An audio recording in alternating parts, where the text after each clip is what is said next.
PT Wilmar Nabati Indonesia adalah perusahaan yang berdedikasi pada industri agribisnis dan pengolahan makanan, khususnya dalam bidang pengolahan kelapa sawit dan produksi berbagai produk berbasis nabati. Wilmar adalah salah satu pemilik perkebunan kelapa sawit terluas di dunia dengan total luas tanam 232.053 hektar per 31 Desember 2020.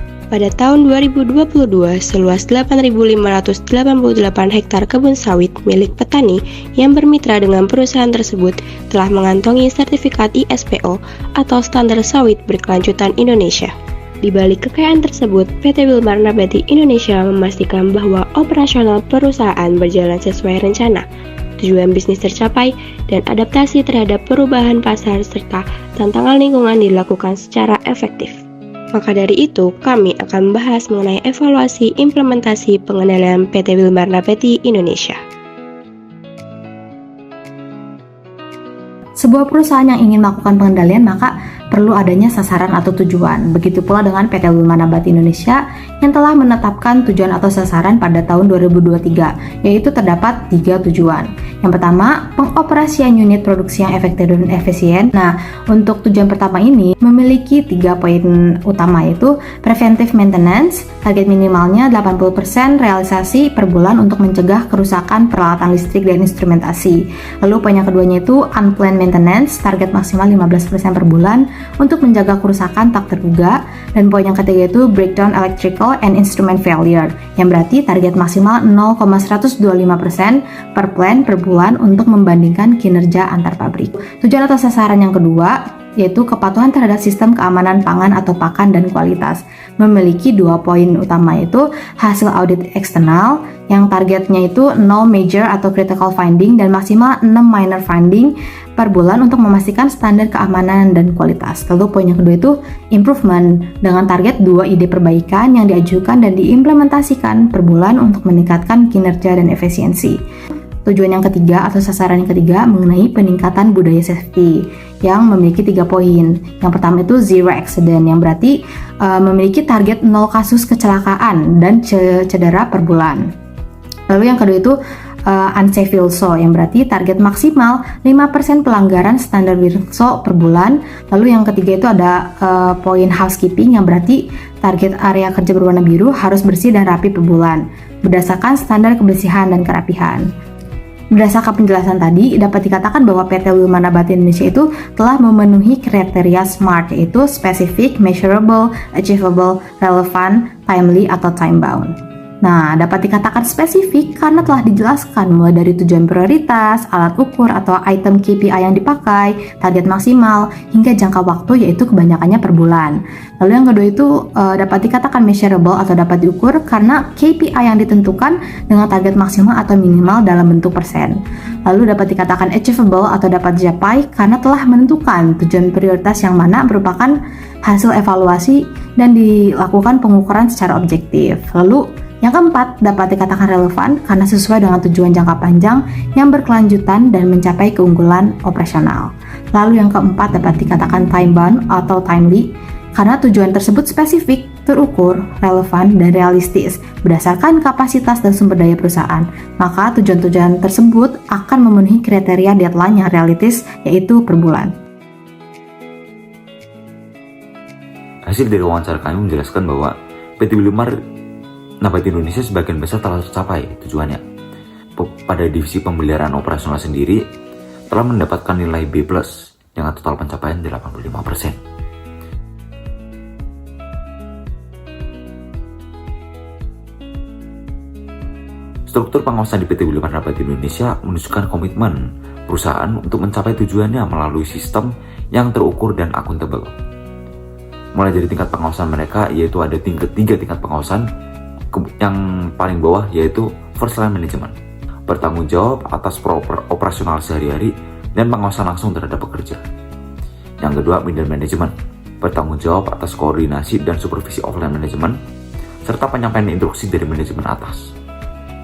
Kemudian yang ketiga, manajemen, ini posisi yang paling tinggi ya, bertanggung jawab atas strategi, kebijakan, dan pengambilan keputusan terkait pengawasan secara keseluruhan.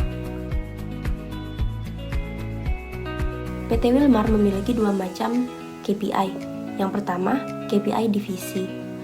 KPI divisi diturunkan dari tujuan perusahaan dan diterjemahkan ke dalam target yang dapat diukur untuk setiap divisi. Yang kedua, ada KPI individu.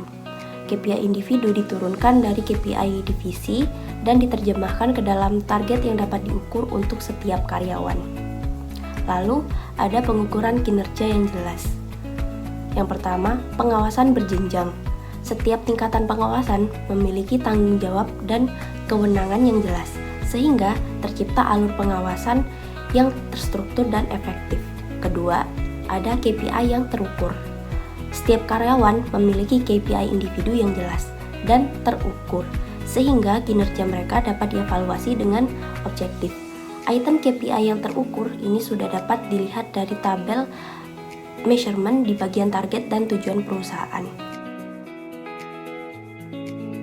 Yang ketiga yaitu pengawasan setiap bidang. Setiap divisi memiliki tim pengawasan sendiri yang bertanggung jawab untuk memantau dan mengevaluasi kinerja karyawan di bidangnya. Maka KPI individu dan divisi harus diukur sesuai dengan target yang telah ditetapkan.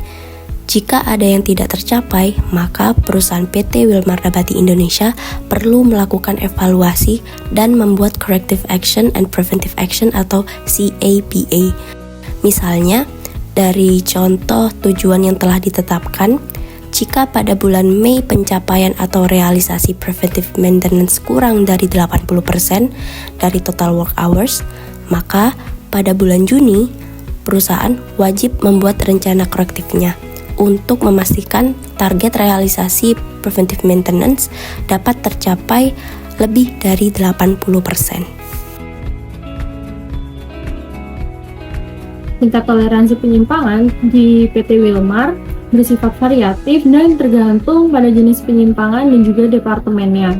Semakin parah penyimpangan yang dilakukan, maka akan semakin berat sanksi yang nantinya akan diberikan oleh perusahaan kepada karyawan. Dan sebaliknya, semakin baik kinerja karyawan, maka akan diberikan apresiasi baik berupa bonus kenaikan gaji ataupun yang lainnya.